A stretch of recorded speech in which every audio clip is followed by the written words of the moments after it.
So, if they can't impose a no-fly zone, what options does the West have? One is sending fighter jets to Ukraine, jets that Ukraine can use to protect its airspace. Zelensky has made this request multiple times. He says, if you can't impose a no-fly zone, send us the jets, and we will do it ourselves. The world is strong enough to close our skies to Russian missiles, fighter jets and helicopters. But if someone still has doubts, then Ukraine needs planes. It's easy actually, when you have the will, in order to make Ukraine's and Europe's skies safe.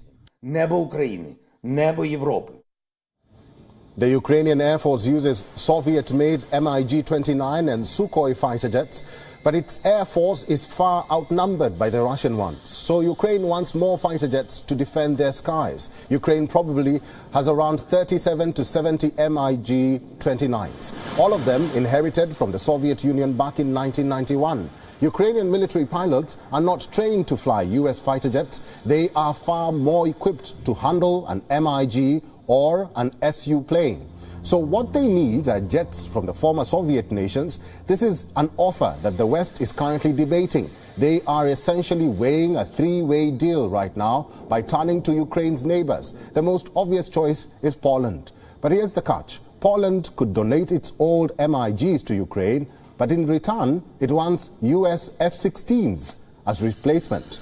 US says it has given a green light to Poland to transfer the jets, but Poland's response so far has been restrained.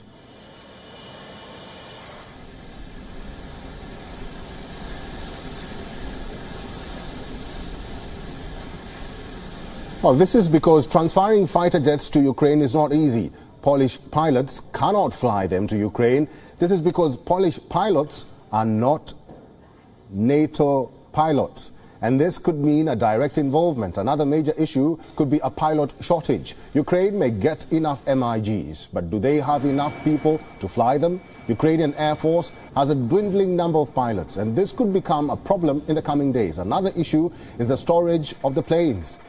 Even if the neighboring nations get the jets to Ukraine, the biggest question is, can they safely house and service them during this war?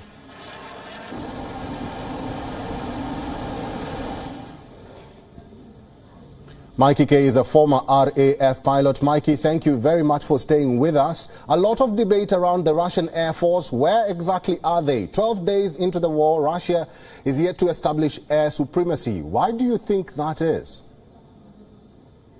Let me just pick up on a couple of things from that last report, Eric. First one is Poland is a member of NATO, so technically the Polish pilots are NATO pilots. But you're absolutely right in pointing out that it's just a complete fallacy to expect Ukrainian pilots to be able to jump in what's been talked about is the A-10, which is the Warthog, which is a US close air support aeroplane. So that's just a non-starter.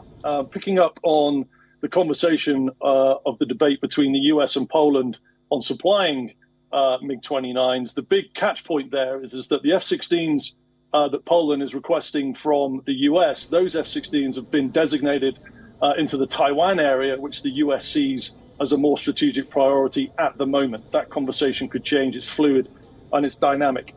Going back to what aircraft the Ukrainians do fly, they fly the MiG-29 and they fly the Sukhoi 27. So any aircraft donated by Poland would have to be the MiG-29 or the Sukhoi 27. And we're not just talking about airplanes here, Eric. We're talking about the armaments that are strapped to the aircraft. Now, if we're going back to the previous analysis that I spoke about in terms of defensive counter-air, which is the ability for combat air patrols to target Russian aircraft in the air, it also needs missiles to do that. And the missile of choice, or the most appropriate missile, is the Russian equivalent, which the Ukrainians use of the Sidewinder, which is the Archer missile, which is an air-to-air missile, IR guided. So it wouldn't just need to be aircraft; it would need to be Archer missiles that are part of the package. So there's a big logistical issue, and there's also a political component in terms of this trading and allowing Poland to supply the Ukrainians with MiG-29s and Sukhoi 27s. The other aspect here, Eric, if I've got time, is what I've seen so far from a lot of the footage is the self-defense suites that are operated on the Russian aircraft are not really up to scratch. And what I mean by a self-defense suite is the ability for a Russian aircraft to protect itself from something like a Stinger missile or an air-to-air missile. That self-defense suite has two main components. Missile warning sensors, which are sensors that are attached to the aircraft that detect the UV plume of a missile launch, whether that's from the ground or from the air. And then you've got the flares. And what the flares do is you've seen from video footage of helicopters and both Russian air firing off these flares, big hot plumes that are supposed to decoy any seeker from either a surface-to-air missile or an air-to-air missile. Mikey, I have to stop you there because our time is up, and thank you very much for your insights today and for correcting me. It's not MiG, it's MiG-26. MiG and Sukhoi, Eric.